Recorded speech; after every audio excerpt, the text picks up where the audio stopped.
Hello everyone. संस्कार भारती के online platform पर मैं हिंदी साहित्य की व्याख्याता पूनम दौलिया आप सबका स्वागत करती हूँ।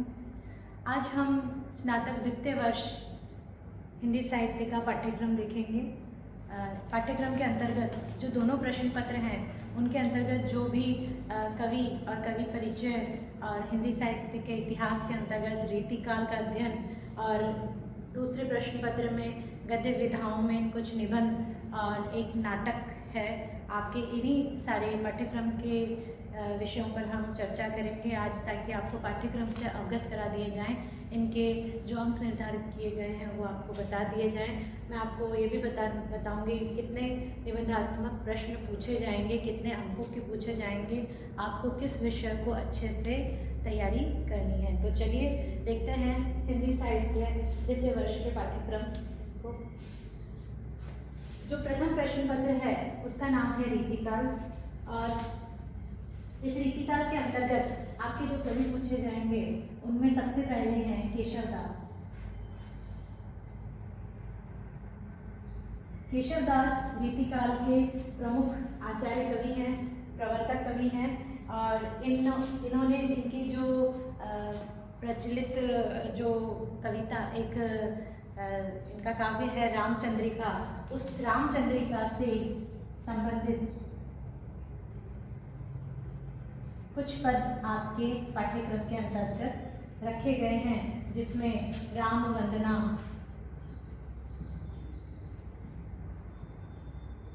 और सूर्योदय वर्णन,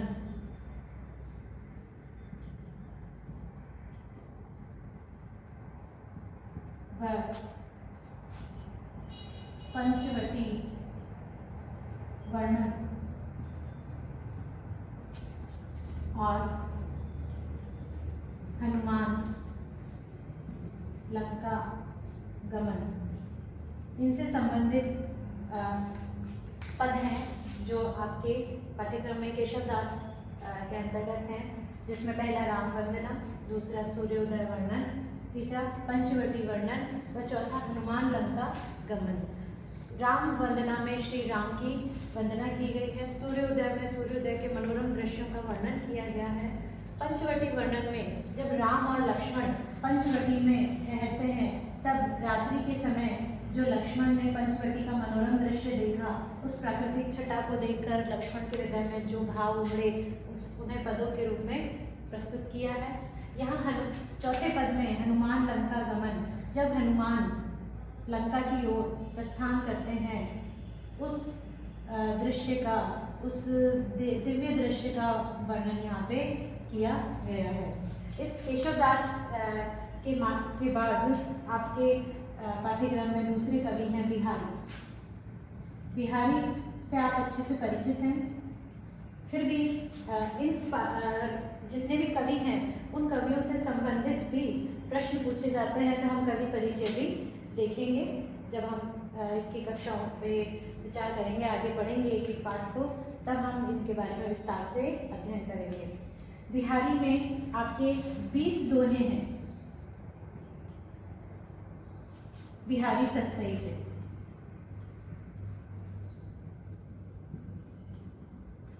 बिहारी सत्सई से आपके पाठ्यक्रम में कुछ 20 दोहे हैं, जिसमें राधा रानी की वंदना से लेकर नीतिपरक दोहे और नायिका के सौंदर्य के अतिशयोक्तिपूर्ण चित्रण आपको इसमें देखने को मिलेंगे। बिहारी के दोहे जो हैं अनेक विषयों पर आधारित हैं, उनका प्रमुख भक्ति नीति उनका विषय रहा, लेकिन राजाश्रय में होने के कारण इन्हें नायिका के सौंदर्य चित्रण का भी वर्णन करना पड़ा, तो वो सभी कुछ पदों में आपको 20 दोहों में देखने को मिलेगा।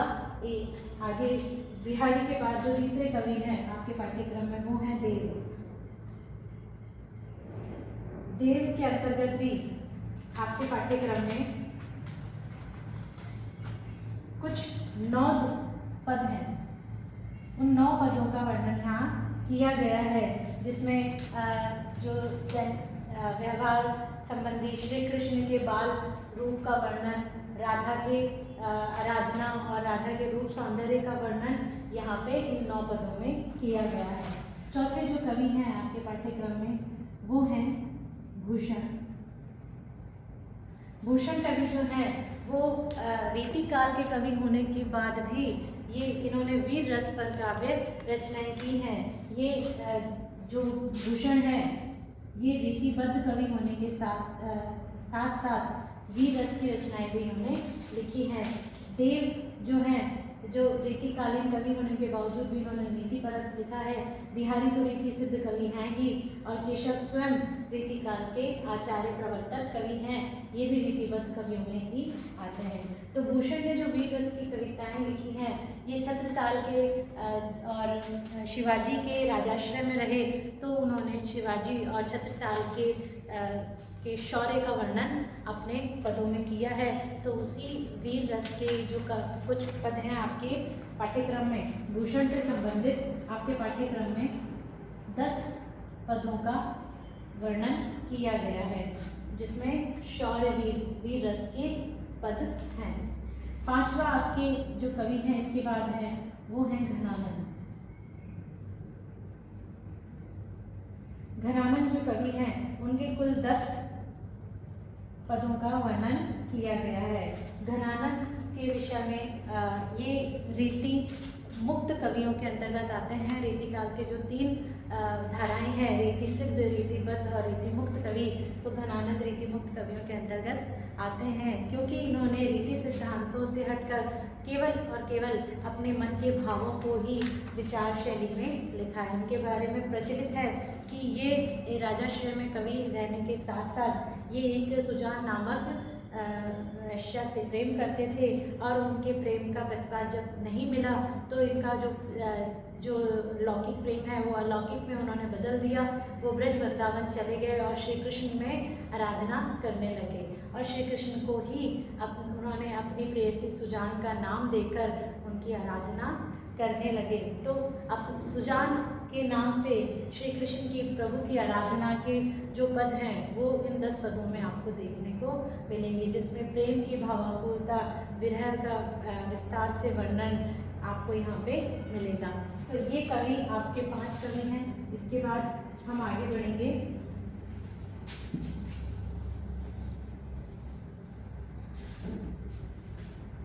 छठा कवि है आपके पाठ्यक्रम में, वो है आलम।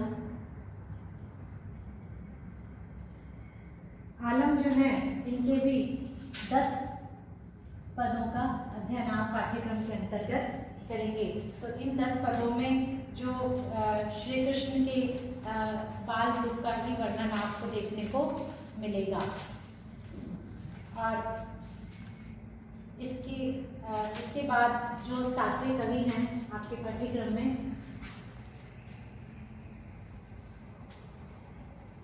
आप अपने पाठ्यक्रम से अगर परिचित रहे तो आपको परीक्षा में प्रश्नों को हल करने में समस्या नहीं होगी। पद्माकर। पद्माकर जो कवि हैं इनके भी 10 पदों का वर्णन किया गया है। इन्होंने भी जो श्री कृष्ण के ब्रज लीला का वर्णन किया है, और इन 10 पदों में गोपी और कृष्ण के मनोरम जो लीलाओं का वर्णन यहाँ पे किया गया है ब्रजभाषा में। इसके बाद दूसरे 8वें नंबर में जो कवि है वो है सेनापति।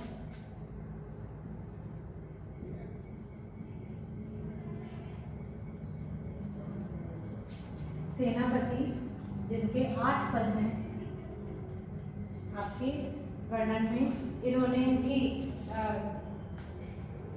जो सेनापति ने भी वीर रस, ओज रस से ओतप्रोत काव्य की रचना की है। सेनापति प्रकृति के ऊपर आरोपित करने वाले श्लेष पदों को लिखने वाले बड़े ही विख्यात कवियों में से हैं। इन्हें रूपक और श्लेष इनका प्रिय छंद है, वही आपको इनके पदों में भी देखने को मिलेगा। तो ये 8 कवि हैं जो आपके प्रथम प्रश्न पत्र में आते हैं, और आपको इनसे संबंधित जो प्रश्न हल करने हैं वो मैं बता देती हूँ।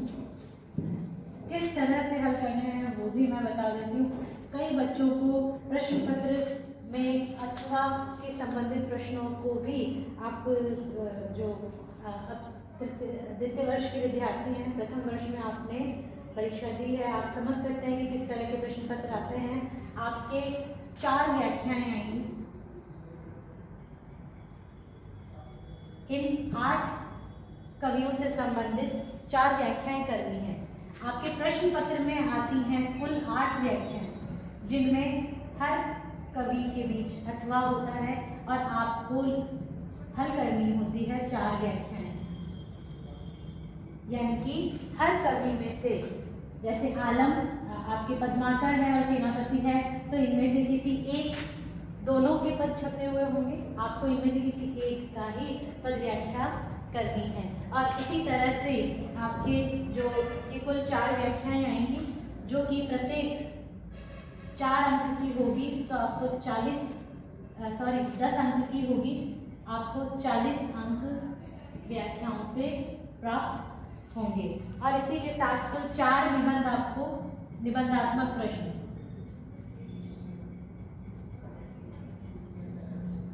प्रश्न आपको हल करने हैं। ये भी जब आपके प्रश्न पत्र में कुल 8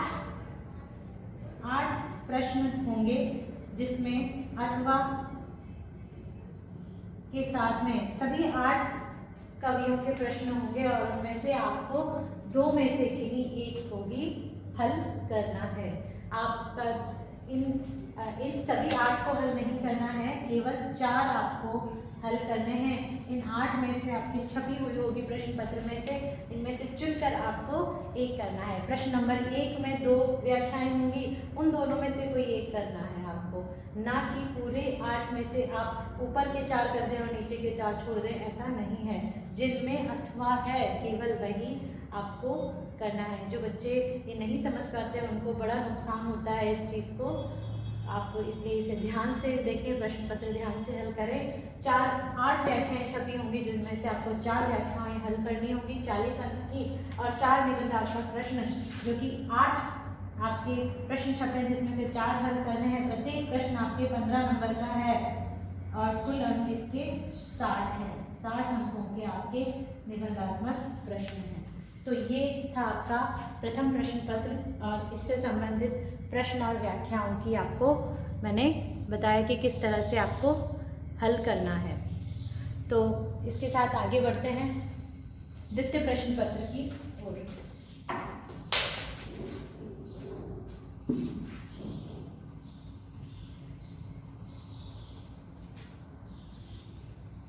जो प्रथम प्रश्न पत्र है वो पद्य भाग है आपका, यानी कि पद्य पद नहीं, और द्वितीय प्रश्न पत्र आपके गद्य से संबंधित है। गद्य के अंतर्गत निबंध की विधाएं और नाटक आपके द्वितीय प्रश्न पत्र का पाठ्यक्रम है, और आपके द्वितीय प्रश्न पत्र का नाम भी द्वितीय प्रश्न पत्र, इसका नाम भी नाटक और एकांकी है।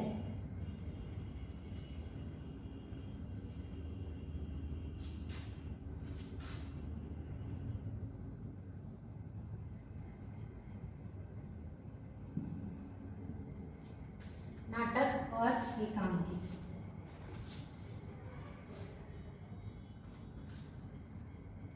इसके अंतर्गत जो खंड अ है,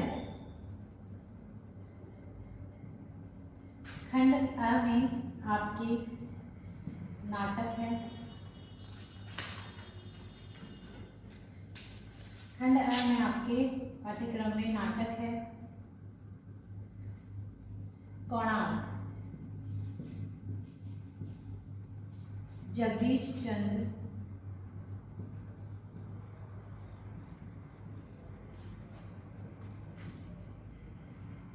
माथुर। जगदीश चंद्र माथुर के प्रमुख नाटककार हैं, और इन्हीं के जो प्रमुख नाटक है कोणार्क, वो आपके पाठ्यक्रम में है। और इस कोणार्क नाटक है, इसमें से जो आपके पाठ्यक्रम में 4 व्याख्याएं आपको करनी, यानी 8 छपी हुई हैं, उनमें से एक व्याख्या इससे आएगी, यानी कि 2 छपी हुई होंगी, जिसमें से एक व्याख्या करनी है, और प्रश्न भी आपको इससे संबंधित करना है। 2 प्रश्न आपको करने हैं। 2 प्रश्न निबंधात्मक।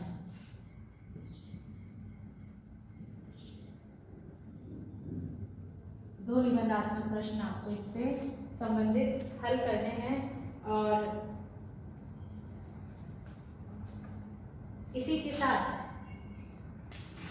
प्रश्न किस तरह के होंगे, व्याख्या तो आपको जो नाटक है उसमें छपी हुई गद्य भाग में से जो वार्तालाप है या जो इसका वर्णन है वहाँ से कहीं से भी एक व्याख्या आपको करनी है।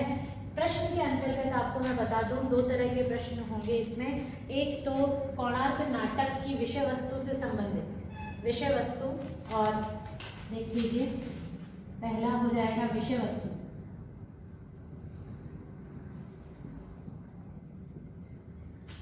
दूसरा कथानक, तीसरा पात्रों से संबंधित या चरित्र चित्रण,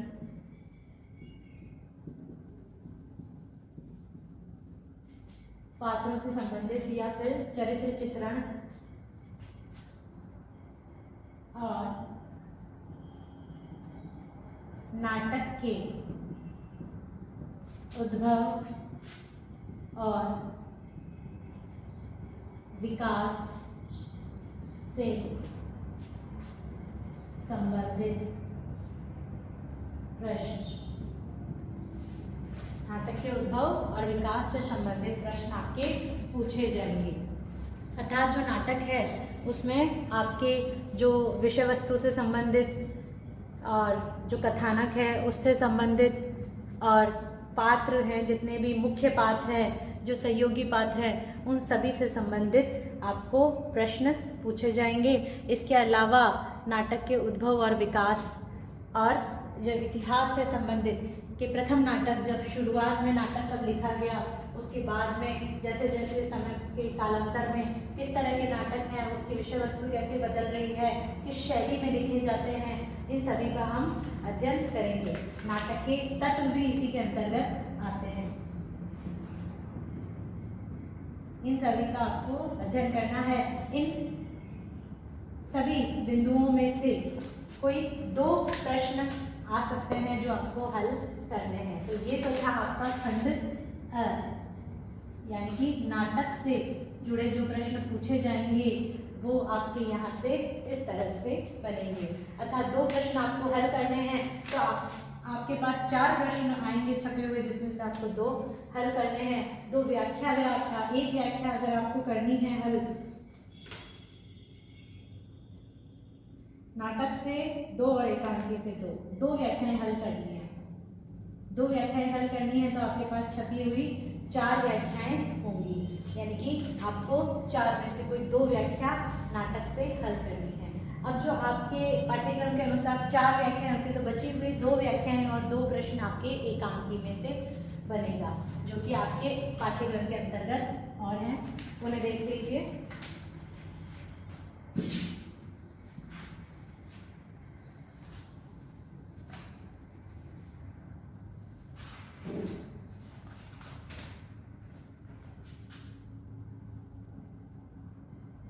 खंड ब के अंतर्गत एकांकी। अब कौन कौन सी एकांकी हैं और किन जो लेखकों की हैं उसके बारे में देखिए। राम कुमार वर्मा की एकांकी है उत्सर्ग। उत्सर्ग नामक एकांकी है आपके पाठ्यक्रम में राम कुमार वर्मा की। दूसरे जो लेखक हैं भुवनेश्वर, भुवनेश्वर के एकांकी है तांबे के कीड़े। तीसरी एकांकी है उपेंद्र नाथ अश्क।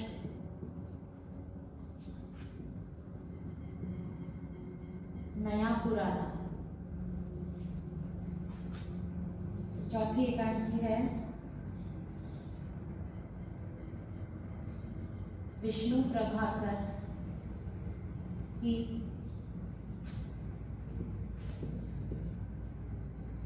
ममता का विष। 5वीं एकांकी है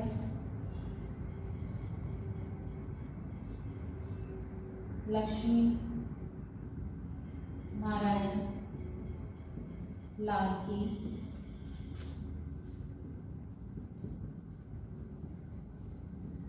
काल पुरुष और अजंता की नृत्य की।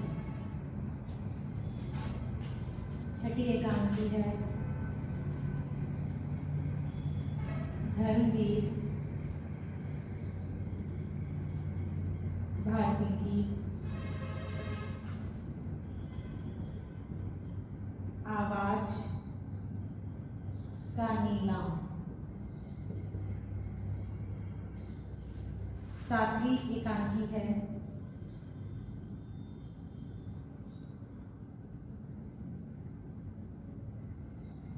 सुरेंद्र वर्मा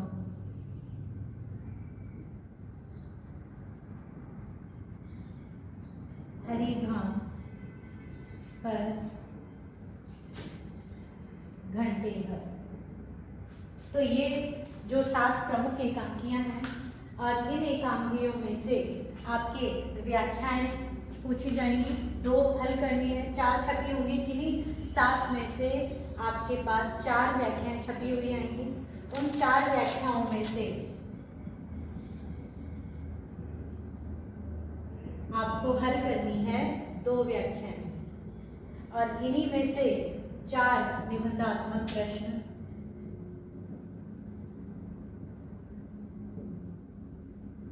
जिसमें से हल करने हैं आपको 2 प्रश्न। अब इन एकांकियों से संबंधित, इनके कथाकारों से संबंधित, एकांकीकारों से संबंधित प्रश्न पूछे जाएंगे और साथ ही साथ एकांकी से संबंधित एकांकी के तत्व, महत्व व उद्भव और विकास से संबंधित प्रश्न भी आ सकते हैं।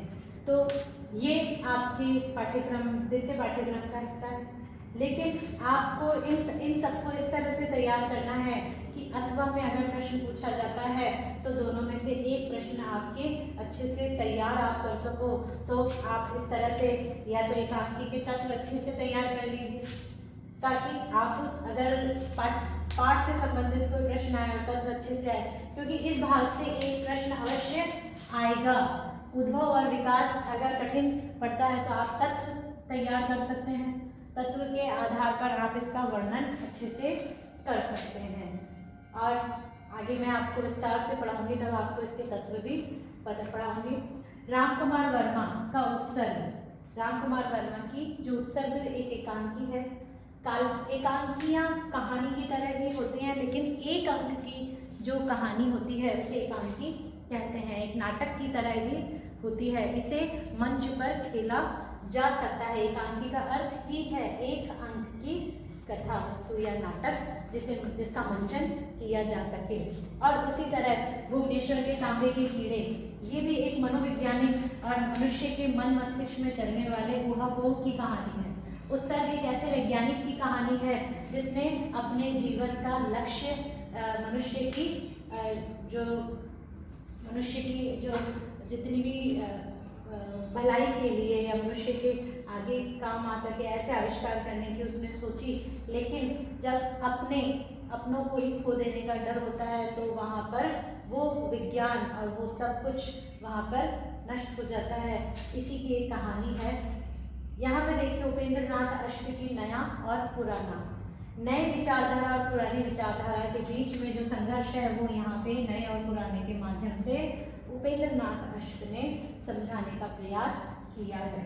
उसी के बाद देखिए विष्णु प्रभाकर की ममता का विष, ये एक ऐसी एकांकी है जो मन को छू लेती है। एक माँ की दिल के दर्द की कहानी है जो अपने बच्चों को खोना नहीं चाहती।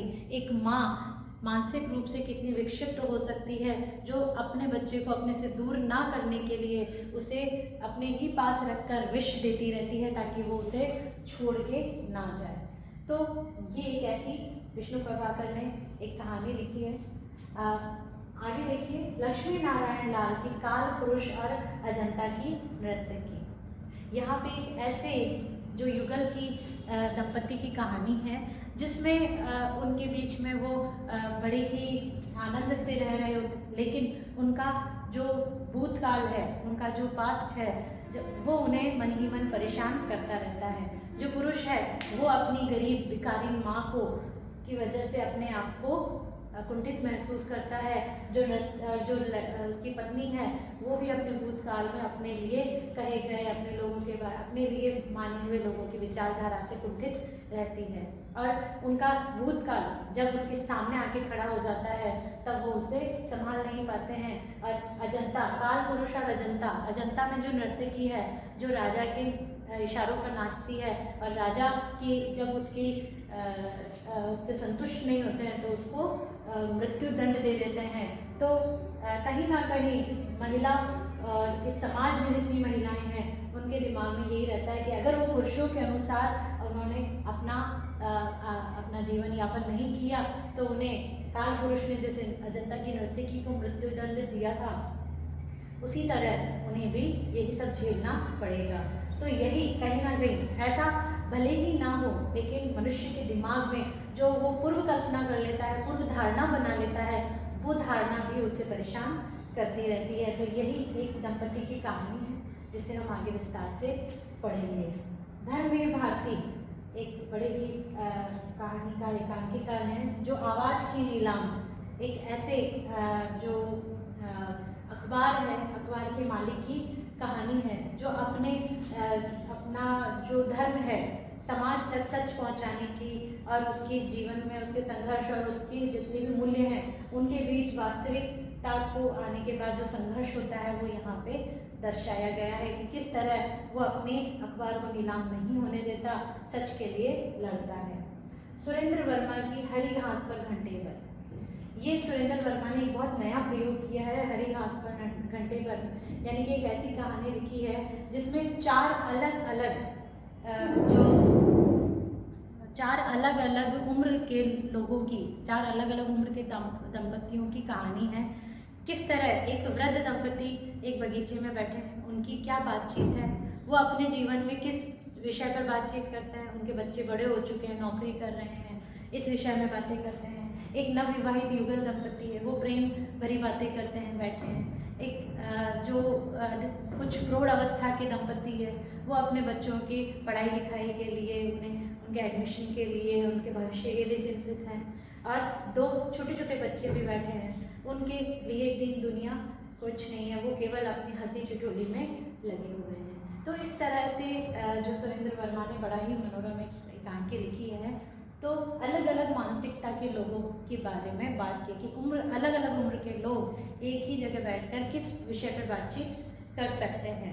तो कहीं ना कहीं आपको तांबे के कीड़े और इनसे संबंधित कुछ परेशानी हो सकती है, क्योंकि एक नई तरह की विधाएं, नई तरह की सोच के साथ ये एकांकियाँ आपके सामने रखी गई है, और इन्हें रखने का उद्देश्य भी यही है ताकि आप इसे समझ सकें।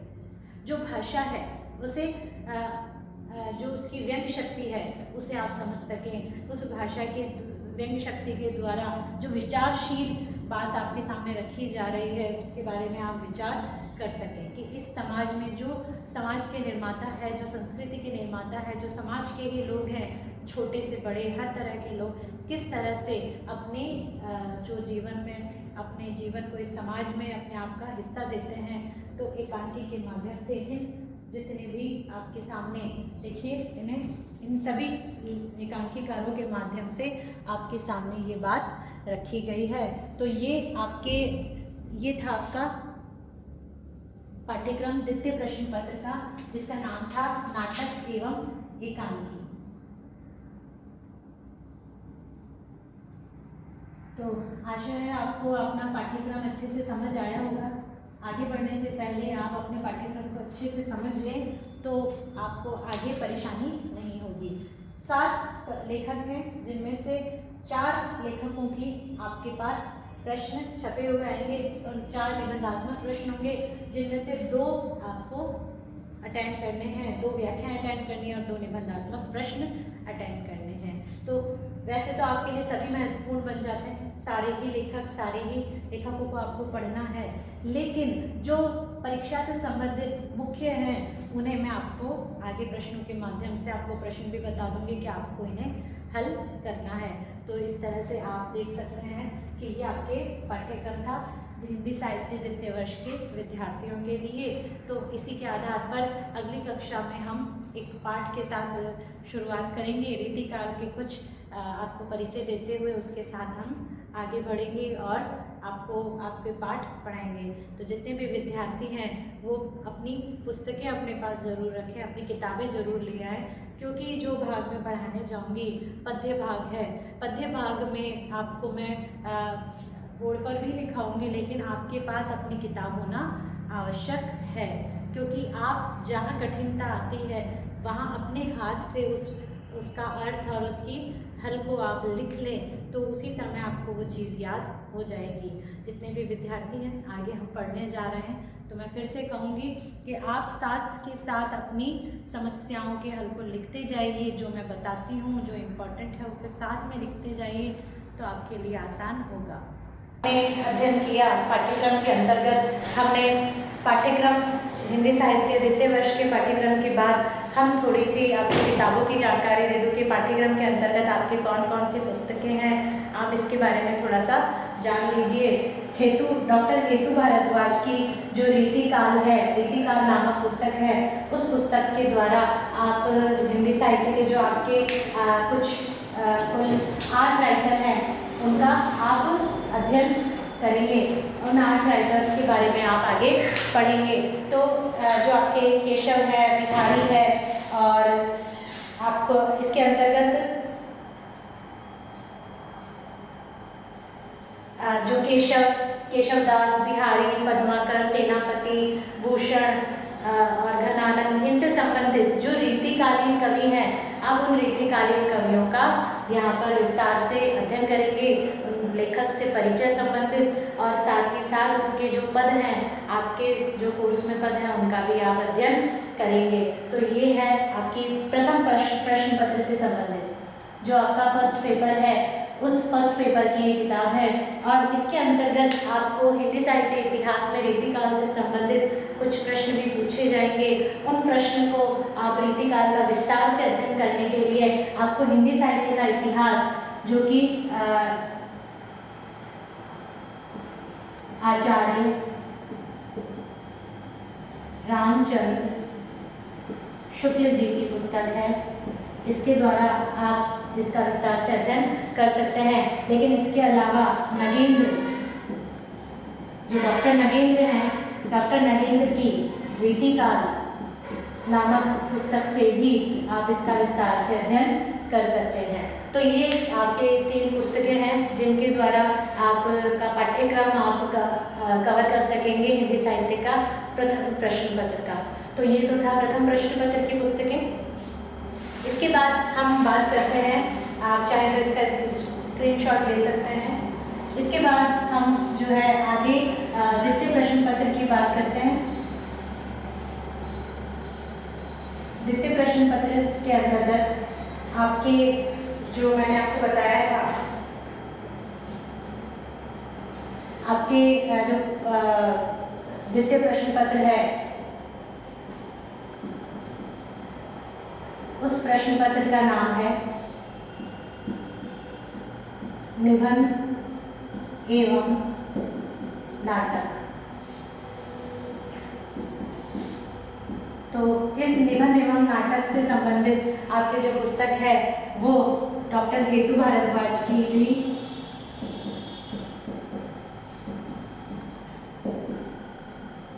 पुस्तक में इसका अच्छे से आपको कंटेंट मिल जाएगा। इन राइटर के अलावा भी बाज़ार में बहुत सारी किताबें हैं, अन्य राइटर्स की भी किताब है, लेकिन जो किताब मैं आपको प्रेफर कर रही हूँ उसका जो कवि परिचय है वो आपको अच्छे से हिंदी साहित्य के इतिहास को इसी किताब से ही कवर करने में काफ़ी सहयोग मिलेगा। तो इसीलिए इस किताब डॉक्टर हेतु भारद्वाज की आपकी जो किताब है कोर्स की वो काफ़ी पाठ्यक्रम को कवर कर लेती है। लेकिन इसी के साथ आपको निबंध के जो हिंदी साहित्य के इतिहास में अगर निबंध और नाटक है उनका उद्भव और विकास,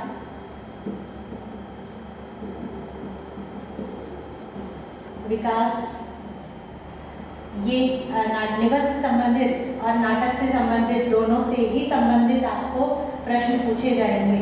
तो इस कंटेंट से उद्भव और विकास, निबंध का उद्भव और विकास और नाटक का उद्भव और विकास से संबंधित प्रश्न पूछे जाएंगे।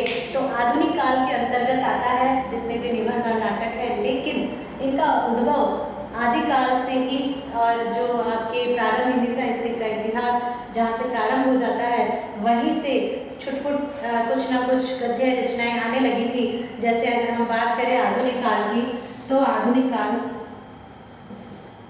जैसा कि मैंने बताया था, आधुनिक काल 1900 से प्रारंभ हुआ, लेकिन जब पूरी तरह से 1900 से ही प्रारंभ माना जाता है, लेकिन जो रचनाएं हैं वो जो गद्य विधा के लिए जो जिन्होंने प्रारंभ किया, जो भारतेंदु जी हैं, भारतेंदु जी ने जो 1875 से ही लिखना प्रारंभ कर दिया, तो इनके पिता ने भी गद्य रचनाएं लिखी है, इसीलिए 1850 से गद्य रचनाएं लिखनी मिल जाती हैं। क्योंकि भारतेंदु जी ने जब भारतेंदु जी जो जन्म से ही काफ़ी विद्वान थे, इन्होंने जब बंगाल की जब यात्राएं की तो इन्होंने देखा कि पाश्चात्य साहित्य के जो समुद्र तटीय बंदरगाह होने के कारण जितना भी पाश्चात्य साहित्य है पहले बंगाल के लोगों के पास आया और बंगाल के लोगों ने उस पाश्चात्य साहित्य का अनुवाद किया, उन विधाओं को सीखा, तो उनका बंगाली साहित्य काफ़ी विकसित था। तो भारतेंदु जी को लगा कि हमारा हिंदी साहित्य का इतिहास तो बहुत ही पीछे है, तो उन्होंने इसमें रचनाएं करनी प्रारंभ करी और मात्र 9 वर्ष की आयु में इन्होंने लिखना प्रारंभ किया। इनके पिता ने भी एक काव्य लिखा था, उसके आधार पर हम कह सकते हैं कि आधुनिक काल की रचनाएं हमें 1850 से मिलनी प्रारंभ हो जाती हैं। इसीलिए निबंध और नाटक आपको 1850 में छुटपुट के आसपास, ना केवल 1850, इसके पहले और बाद में भी हमें कुछ कुछ रूप में मिलनी शुरू हो जाती है। अगर बात करें आदिकाल के समय से ही कुछ ना कुछ रचनाएं हमें प्राप्त हो जाती है। हम इसमें विस्तृत रूप से नहीं जाएंगे क्योंकि हम बात कर रहे हैं रीतिकाल हमारे पाठ्यक्रम की, तो हम बात करते हैं निबंध का उद्भव और विकास और नाटक का उद्भव और विकास। इसके अध्ययन के लिए आपको जो है डॉक्टर हेतु भारद्वाज की जो पुस्तक है उसमें काफ़ी कंटेंट मिल जाएगा।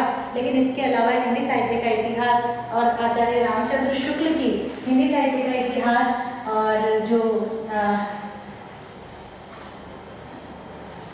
आचार्य हजारी प्रसाद द्विवेदी हैं उनका जो आदिकाल है हिंदी साहित्य का आदिकाल, उस पुस्तक में भी काफ़ी कुछ आपको सहयोग मिल जाएगा। तो इसका अध्ययन करने के लिए हिंदी साहित्य का इतिहास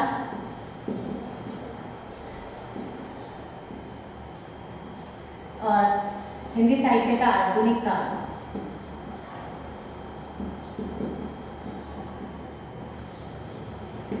आधुनिक काल का इतिहास,